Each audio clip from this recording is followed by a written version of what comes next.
It was 1997. We were standing by the lake in the Anderson family's private park. A woman grabbed my hand, a challenging smile on her face. The moment she pulled me, I pulled back with equal force. Our positions switched in an instant. I gave her a defiant look of my own and used her own momentum, letting myself fall toward the water and making sure I took her with me. "Help! Someone fell in the water! Hurry up and help them!" Cries erupted from the people standing on the shore. I inwardly rolled my eyes. The woman I was holding, Clara, struggled against me, trying to swim back to the edge, but I kept pulling her deeper into the lake.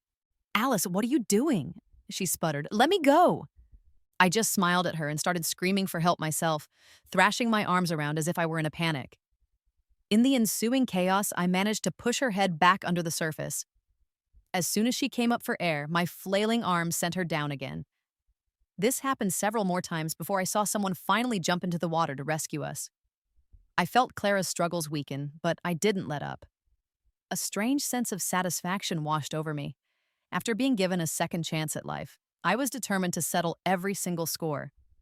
I remembered this moment all too well. In my previous life, it happened on the exact same day. Clara had just returned from overseas and asked to meet me here. She had orchestrated the entire scene, pretending to fall into the lake and dragging me, a non-swimmer, down with her. My husband, Mark, whom I had married only a month before, came running.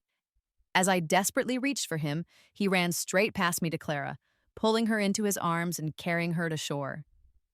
I was left behind, swallowing mouthfuls of lake water before someone else finally pulled me out. I was still on the ground, coughing up water, when I looked up to see Clara, wrapped in Mark's green shirt over her white dress, standing over me. She raised her hand and slapped me twice. "Alice, if it wasn't for Mark, I would never let you get away with pushing me into the water so easily," she had said. "I didn't push you," I argued. "You fell and you pulled me in with you." "You think everyone here is blind? There are so many people who saw. Let's ask them." One of the onlookers spoke up. "Yes, it was the girl in the blue shirt who pushed the girl in the white one." Those words sealed my fate. I was branded as the aggressor. I looked to my husband for support. "Mark, please believe me, I didn't push her." But Mark didn't believe me. "Alice, stop making a scene. I'm taking Clara to the hospital. You go home, change, and then come to the hospital to apologize." I watched him help Clara walk away, leaving me to face the judgmental stares of the crowd. I went home alone, feeling utterly ashamed. Because I refused to apologize, Mark took my entire wedding dowry, several thousand yuan, and gave it to Clara as compensation. He even returned the jade bracelet that was my family's engagement gift to her.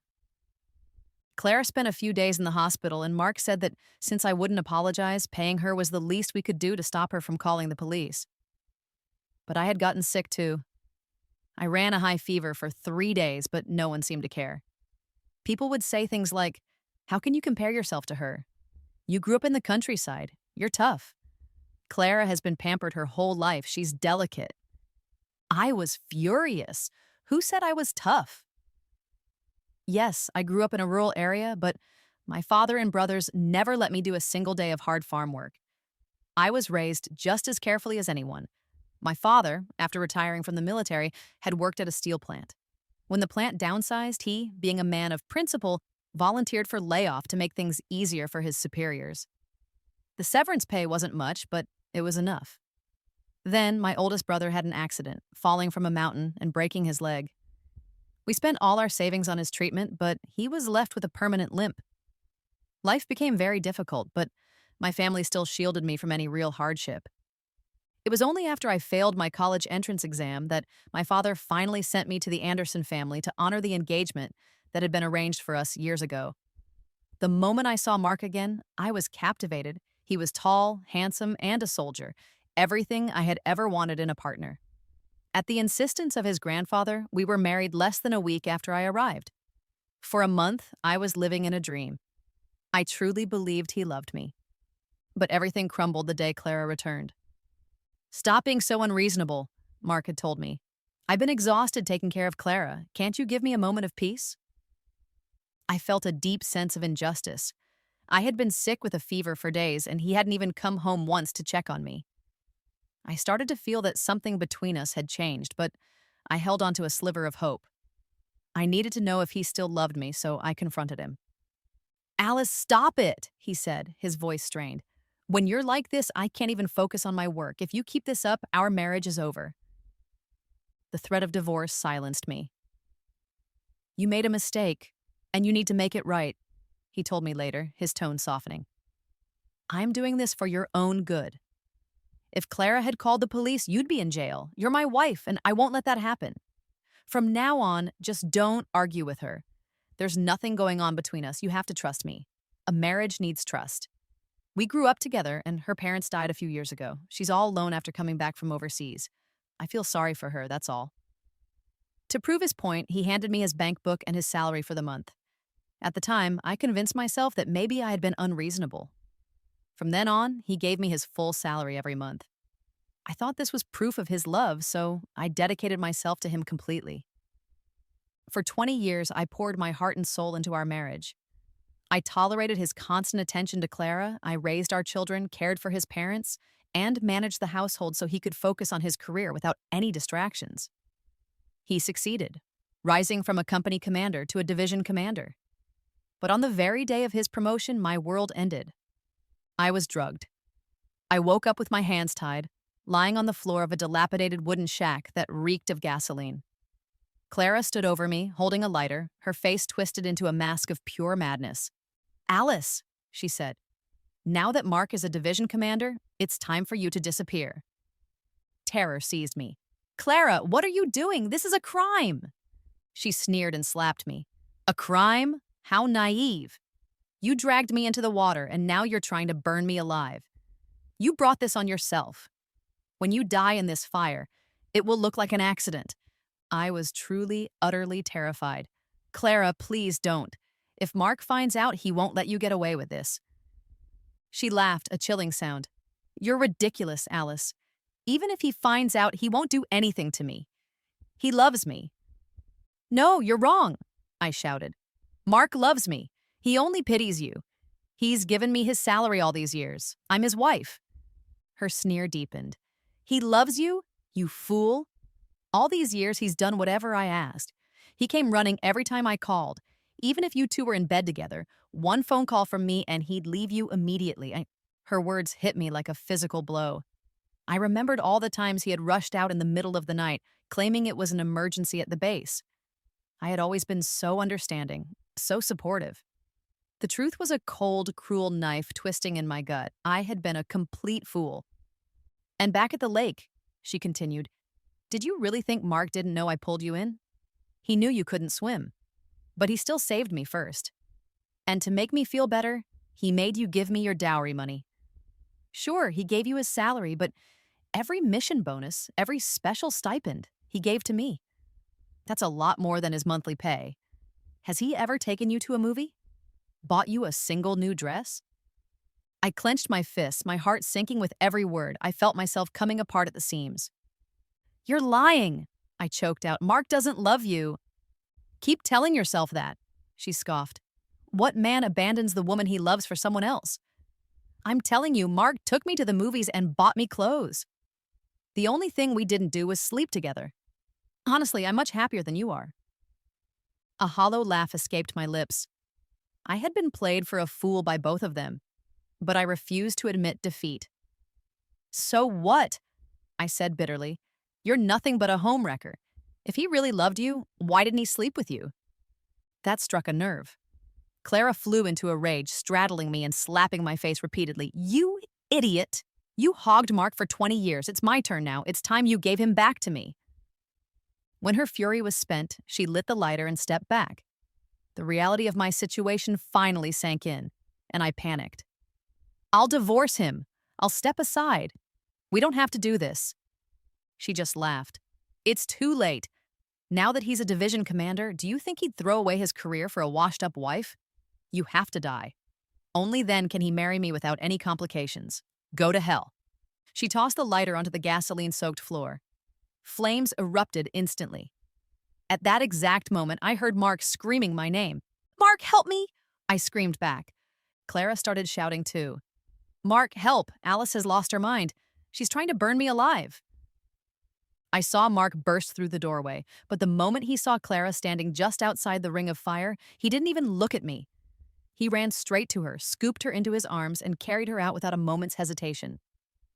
In that instant, I finally woke up from the lie I had been living for 20 years. It was time to let go. As the flames licked at my clothes, I closed my eyes in despair. But when I opened them again, I was back. Not as a 6-year-old, but right here, at the lake. This time, I had arrived at the military compound 10 days later than in my past life. When Mark's grandfather had tried to get us to register our marriage, I had stopped him. So now, I was still Mark's fiancée, not his wife.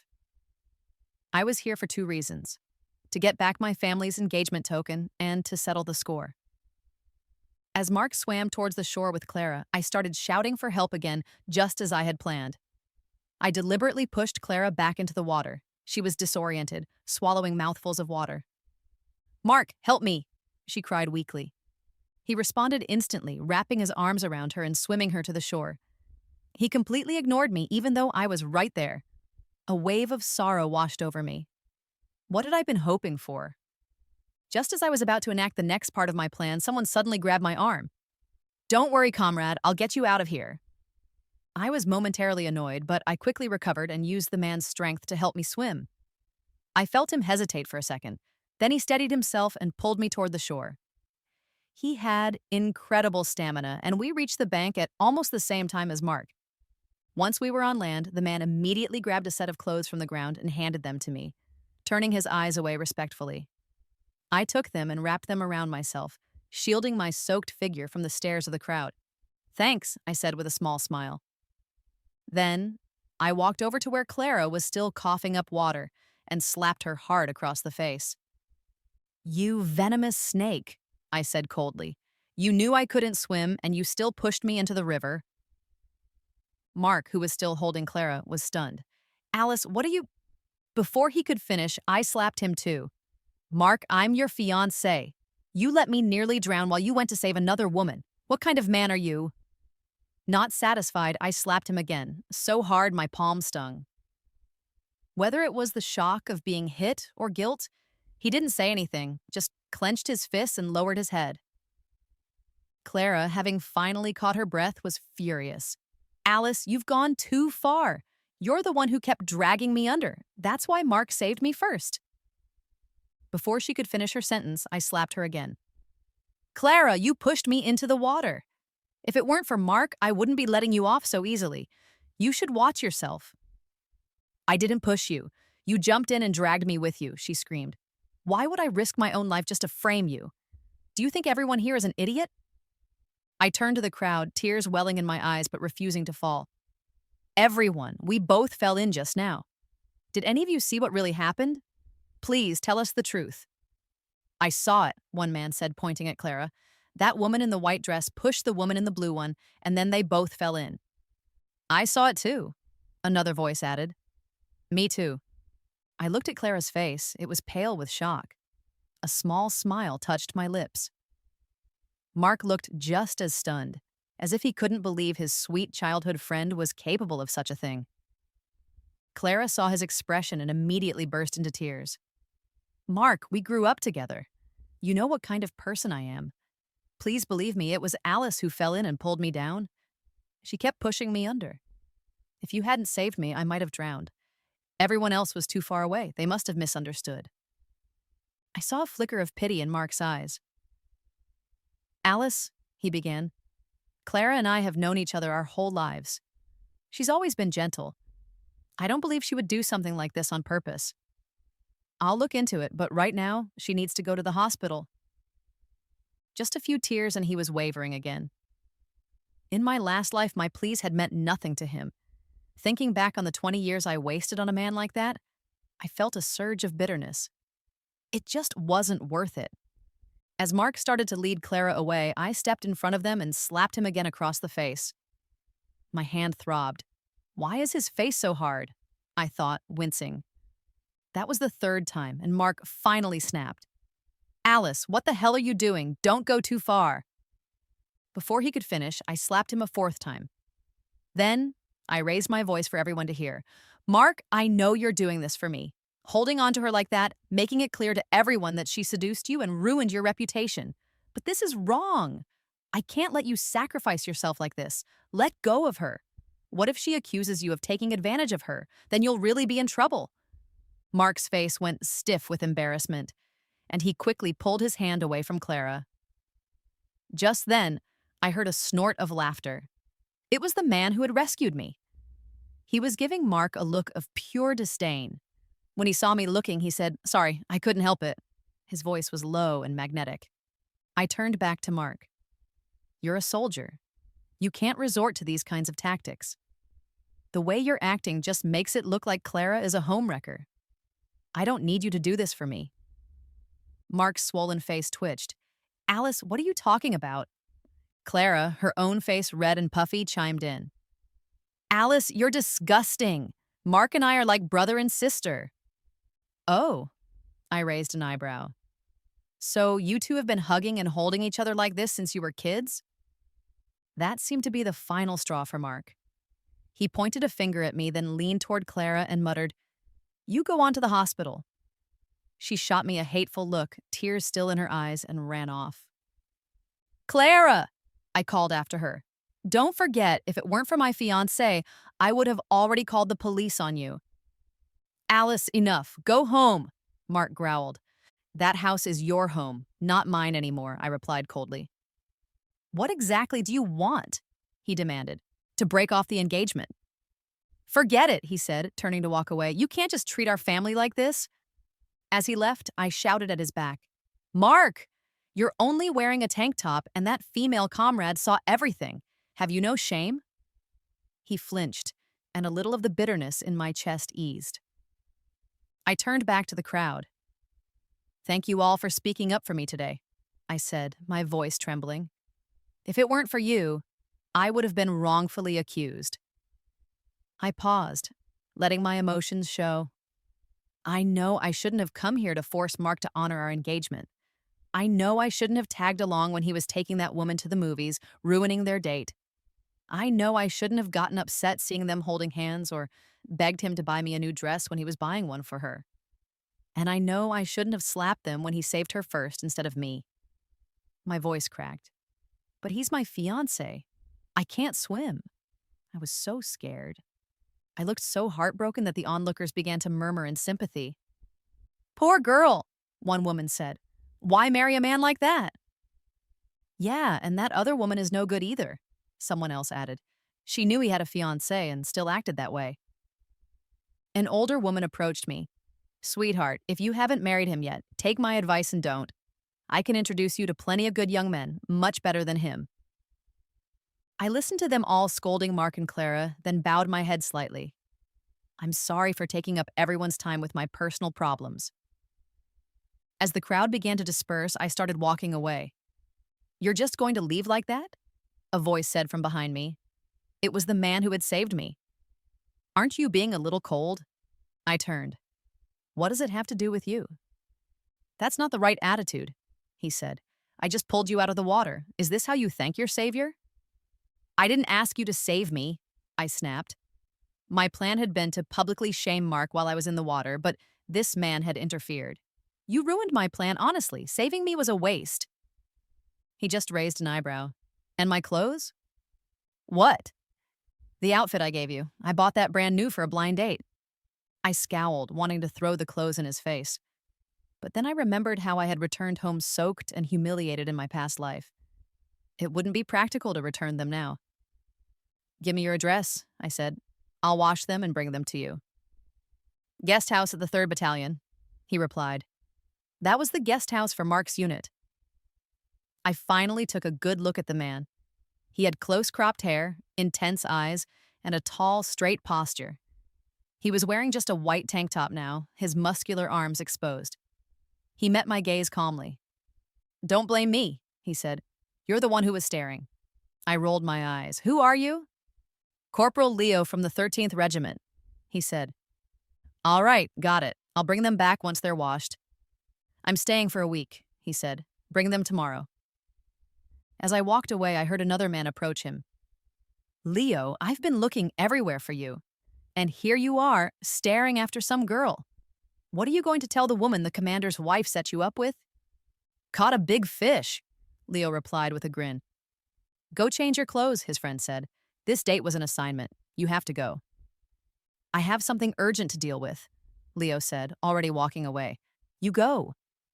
Hey, you can't just leave me to meet two women by myself, his friend shouted after him. I kept my head down and walked toward the bus stop. A car pulled up beside me. Alice, hop in, Leo's voice said. I'm heading back to the guest house. I'll give you a ride. I glanced down at my disheveled state and got in. The ride was quiet for a few moments. If you hate Mark so much, why not just call off the engagement? He asked. You think it's that simple? I retorted. Isn't that why you came here? I stayed quiet. He was right. That had been my original plan. But I couldn't stand the thought of letting them off so easily. The memory of my death in my past life still haunted me. For years after being reborn, I had told myself to stay away from Mark, but the knot of resentment in my heart wouldn't loosen. This revenge had to be served. Nothing in the world is truly difficult if you're determined enough, Leo said, surprisingly perceptive. I'd say you're already halfway there. Why are you meddling in other people's business? I muttered. When I got back to the compound, I went straight to the Anderson residence. Mark's mother was sitting on the sofa. The moment she saw me, she tried to slap me, but I caught her wrist. You country girl, no manners, she shrieked. Do you think I'd ever accept a daughter-in-law like you if it weren't for the old man? What you did today reflects on all of us. You'll write a public apology and clear their names, or you'll get out of this house. In my past life, this same woman had called me vicious and unworthy. Now she wanted to talk about appearances. Fine. Ma'am, I said coldly, you have a real talent for twisting the truth. She stared at me, stunned. What did you just call me? You heard me. Your son is my fiancé. He left me, a non-swimmer, to drown while he saved another woman who can swim. Is that respecting our engagement? He was hugging another woman in public. That's a betrayal of my trust. Your son is disloyal, and you have the nerve to lecture me? I don't want a man like that. Let's call off the engagement. Give me back my family's engagement token, and I'll leave right now. His mother was furious. After what you said by the lake, now you want to call it off? No way. If we cancel now, it would make my son look exactly like the man you claimed he was. She wanted to save her son's reputation and pin all the blame on me. Ma'am, I said, you can't have it both ways. Since you don't want to cancel the engagement, then I won't either. In that case, I think I'll go to the police. I turned and went upstairs, my mood instantly lifting. I knew her weakness was the family's reputation. There was no way she would let me involve the police. In my past life, I endured 20 years of humiliation for their so-called face. This time, their reputation had nothing to do with me. Upstairs, I started packing. Less than an hour later, the door burst open. It was Mark. Alice, I came to admit my mistake. I was wrong today. Hit me, punish me, whatever you want. Just please don't go to the police. I almost laughed. Without a word, I lifted my hand and slapped him twice. You said you'd take whatever I dished out, I reminded him. He just stood there, his face red, fists clenched. You've been hit. We've argued. So let's drop the police report, right? He asked softly. I'll file the marriage report tomorrow. I sneered. You still think I'd marry you after this? Alice, this engagement was arranged by our grandfathers. It's not a joke. I didn't think things through today. I'm sorry. I only saved Clara first because she seemed to be in more danger. I didn't know she pushed you. He was trying every excuse he could think of. Fine. I won't go to the police, I said. But Clara pushed me. I was scared. She needs to compensate me for my emotional distress. 5,000 yuan should cover it. Now get out, I need to rest. The next day, I took Leo's now dry clothes back to the military guest house and left them at the front desk for him. That night, I went to find a quiet place to call my brothers, but near the park, I saw Mark and Clara talking. Mark, 5,000 yuan is too much, Clara said, her voice trembling. I don't have that kind of money. I swear I didn't push her. She has witnesses, Mark replied grimly. If she reports this, you'll go to jail. I have just over 2,000, she said quickly. You can take it, but I'm innocent. I know, Mark said, his frustration showing. Don't worry, I'll cover the rest when my salary and bonus come in. It's all my fault. If only my parents were still alive, Clara whimpered, and Mark's irritation seemed to grow. He seemed on edge, maybe because of how I'd treated him, or maybe he was just tired of Clara's constant neediness. Mark, what's wrong? She asked softly. Don't you want to take care of me anymore? No, I promised your parents I would. Then how about we go see a movie this weekend? She asked. He was about to decline, but she started to cry. I knew it. Just leave me here to be bullied. He softened. Don't cry, he said gently. Fine, I'll take you to a movie this weekend. She immediately smiled and threw herself into his arms. I knew you wouldn't forget about me. Mark froze and tried to push her away. Clara, I'm engaged. You can't act like this. Even though I had already decided to end things, seeing them embrace still stirred a sour feeling in my gut. I stepped out from the shadows, grabbed Clara by the hair, and yanked her away from him. You shameless tramp, I snapped, slapping her face again and again. I didn't stop until Mark grabbed my wrist. Alice, stop it. Let her go. Hit me if you want to hit someone. There's nothing between us. I released Clara's hair and she lunged at me, raising her hand to strike. I simply lifted my foot and kicked her in the stomach, sending her to the ground.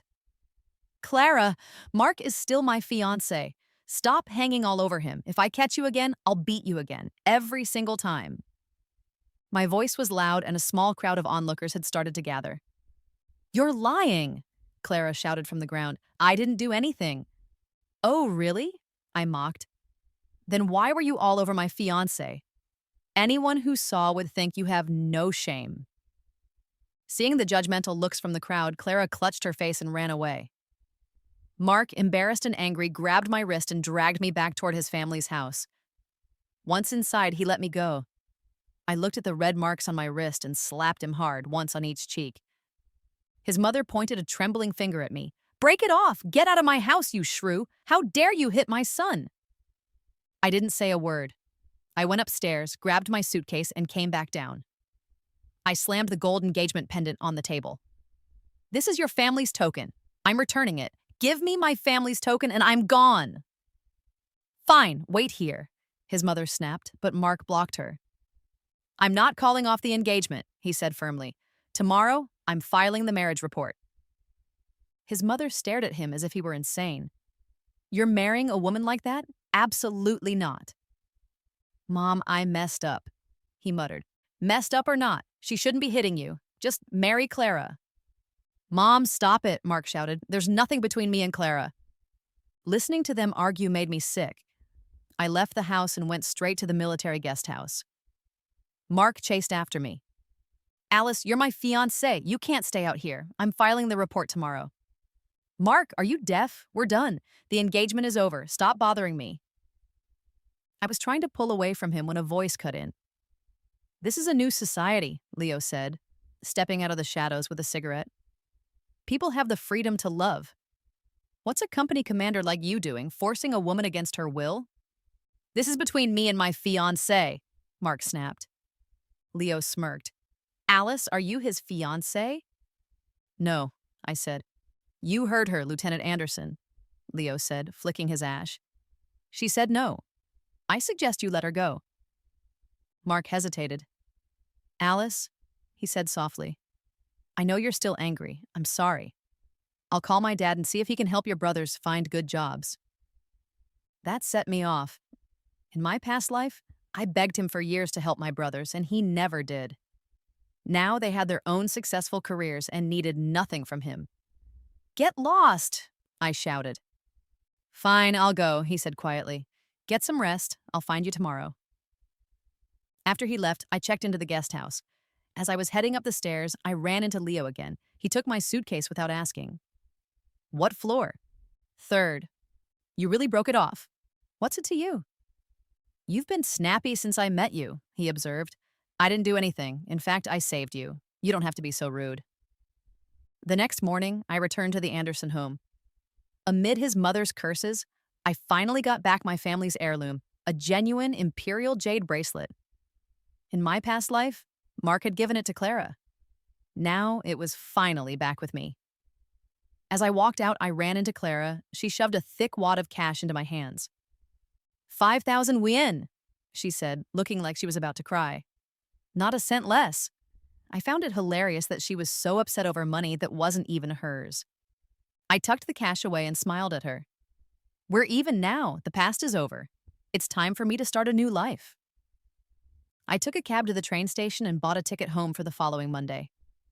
I spent the next few days walking the city one last time, saying a final goodbye to the person I used to be. Every day, Mark came to the guest house to see me, and I grew completely sick of him. On my last day, Leo invited me to a movie at the military cinema. I had never been in my last life, so I agreed. On the way there, we ran into Mark and Clara. Alice is so greedy and mean, Clara was whining. She blamed me for falling in the water, and she hit us. She's a crazy shrew. Clara, it's in the past, Mark said flatly. Let's not talk about it anymore. Alice is my fiancée. I've already filed the marriage report. She'll be your sister-in-law. Mark, how could you? Clara's voice cracked. She's awful. Are you really going to sacrifice your happiness just to repay a debt? Clara, Mark said firmly, Alice will be my wife. Please stop bad-mouthing her. I clenched my teeth. The man was impossible. I stormed forward and smacked him hard across the face. Alice, you crazy woman, he gasped. Don't misunderstand. I already filed the report. I'm only here with Clara to explain things, so this can finally be over. Shameless, I snapped. We already broke up. Stop telling people I'm your fiancé. You're going to ruin my chances of finding someone else. I turned and walked away, not looking back. Mark tried to follow, but Clara clung to his arm. The mood was ruined. I spotted a convenience store. Boss, 1 bottle of soda, I said. 2 bottles, Leo chimed in, appearing beside me. You ditched me in public. That's kind of rude. I had completely forgotten about him. He paid for the sodas and handed one to me. My treat. I don't accept favors, I said, but he shoved it into my hand anyway. I saw you slap him, he said, grinning. Looks satisfying. Does your hand hurt? I ignored him and headed for the bus stop. We agreed to watch the movie, he said, following me. I already bought the tickets. I stopped and looked at him.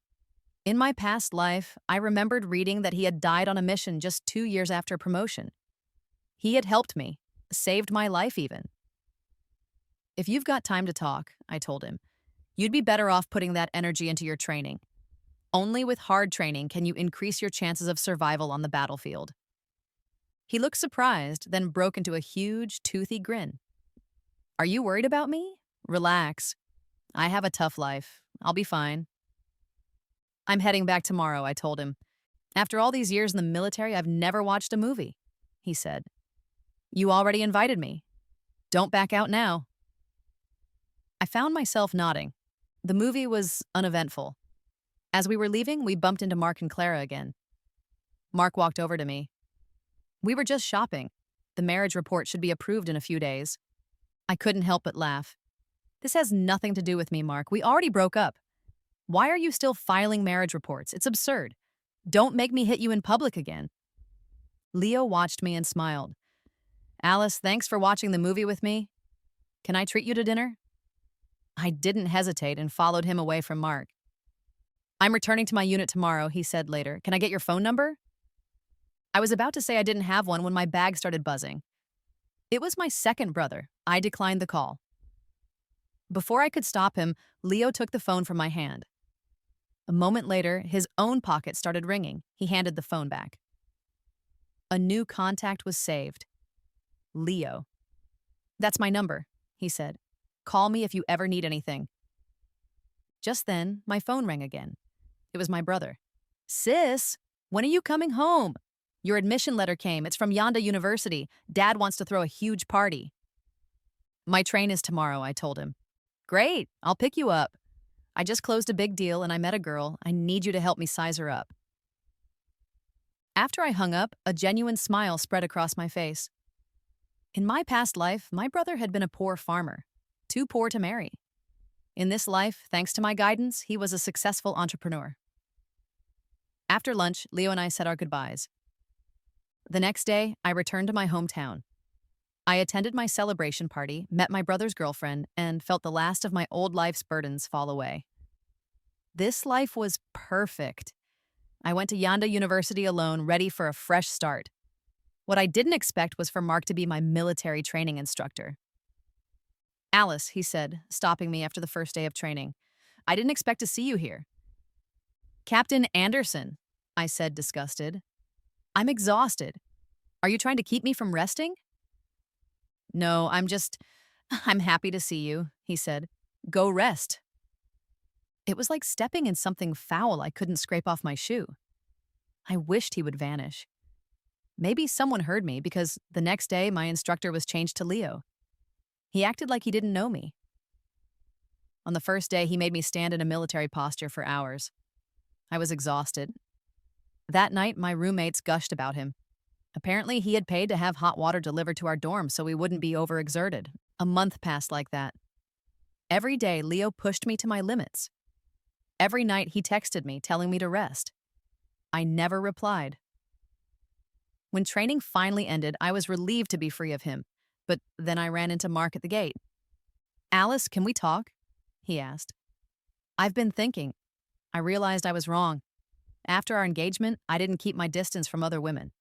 If that's why you called it off, I accept it. Even if we aren't a couple, we can still be friends. My family still owes yours. I'll treat you like a little sister. And what happens when you're married? I sneered. What if your wife doesn't like you helping me? She won't mind, he said quickly. I'll marry someone understanding. If my life and your wife's were both in danger, trapped in a fire, who would you save first? I asked. He hesitated. Why would you ask that? Just answer me. By protocol, he said, his voice cold and clinical. I'd save whoever had the higher chance of survival. No emotion, just calculation. I stared at him. I don't need your care, I said flatly. The best thing you can do for me is stay away. I pushed past him, then stopped. For your own sake. When you do get married, treat your wife better. Then I walked away. On the way to my dorm, I got a message from Leo. Alice, I've returned to my unit. Take care of yourself at school. Text me if you ever have time. I didn't respond. College life was busy and full. I joined clubs and turned down many admirers. In my senior year, I heard Mark had married a woman named Wendy, left the army, and taken a civilian job. Hearing it didn't make me happy. I just didn't care anymore. The night before graduation, I got another message from Leo. Sorry, Alice, I can't be at your graduation. I'm being deployed for a while. Take care of yourself. Fear and panic churned inside me. For the past few years, despite my rejections, he had been persistent, texting me every day, visiting when he could. No matter how many times I pushed him away, he never gave up, and despite knowing his fate from my past life, I had fallen for him. I want to see you, I typed back. Wait for me. I'll be there in 30 minutes. He showed up at the school gate, still in his uniform, grinning. Alice, this is the first time you've ever said you wanted to see me. You have no idea how happy I am. Looking at his bright smile, a lump formed in my throat. Leo, no matter what happens, you must stay alive. Of course, he said. I haven't even married you yet. How could I possibly die? My chest ached, thinking of how this vibrant life might end. Alice, when I come back, let's get married, okay? Okay, I whispered. I'll wait for you. Leo, time's up, a voice called. He waved goodbye, looking back at me with every step. You must come back, I called, tears welling in my eyes. 1 month passed, then 1 year, then 10. I was walking through a park when I saw a man and a girl by a riverbank, and it reminded me of him. I knew there had been no guarantee, but I had still fallen for him. It was my own fault. Later, one of Leo's comrades found me and handed me a black notebook. I found this in Leo's things, he said. I thought you should have it. It was his diary. August 15th, 1997. I think fate has been kind to me. I met a girl who took my breath away. I saved her, but she's like a little hedgehog, ready to prick anyone who gets close. I want to make her happy, but I don't know how. I admit it, I'm a coward. I couldn't read anymore. I shut the book. 10 years had passed. I wasn't young anymore. My phone buzzed with a text message. It was from a number I didn't recognize. I assumed it was spam and ignored it. Miles away, Leo waited all day for a reply that never came. He finally dropped his head into his hands, overcome with despair. 10 years as an undercover agent for his country, and he had lost her. He collapsed onto his bed, hollowed out, the image of her proud, stubborn face haunting him. Lying in bed that night, I finally opened the message. My vision blurred with tears. It was a number I knew by heart, a name I had never been able to delete from my mind. The message was only one line. "I'm back. Are you still waiting for me?" I clutched my mouth, sobbing uncontrollably. 10 years. My hands trembled as I typed the only reply I could. 10 years. I'm still here.